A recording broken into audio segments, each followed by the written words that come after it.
Chukua fursa hii kuwashukuru sana madaktari na wakuu wa taasisi zote ikiwepo pia wizara yetu ya afya kwa namna ambavyo wameendelea kutupa heshima wananchi wa Arusha, na kila tunapowakimbilia kuwa tayari kutushika mkono. Ni ukweli usiopingika, mimi kama mbunge nisingeweza kuwa na mafanikio yote haya kama hakuna mahusiano mazuri na upendo wa serikali yetu chini ya Daktari Samia Suluhu Hassan kwa wananchi wake. Gharama zinazotumika ni kubwa. Jana tu kwa ripoti ya siku ya kwanza wametibiwa watu wasiopungua 3,000. Na leo asubuhi mnashuhudia jinsi ya watu walivyo wengi na wanaendelea kumiminika. Maana yake tukienda kwa lesho ya watu 3,000 kwa siku, maana yake tunatarajia kwa siku 7 sio watu wasiopungua 21,000. Hawa ni Watanzania ambao wengine hawana uhakika hata wa mlo mmoja. Wengine hawana ajira na wanaumwa.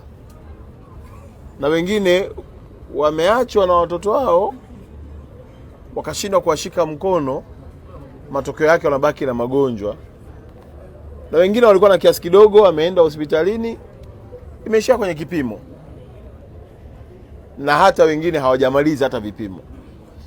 Lakini kwa sababu serikali inajali watu wake, na mimi kama sauti ya wananchi wa jimbo la Arusha mjini, naomba kutoa shukrani zangu za dhati sana kwa Daktari Samia Suluhu Hassan, Rais wa Jamhuri ya Muungano wa Tanzania, kwa kulizia madaktari wake waje kwenye kambi yetu ya hapa Arusha.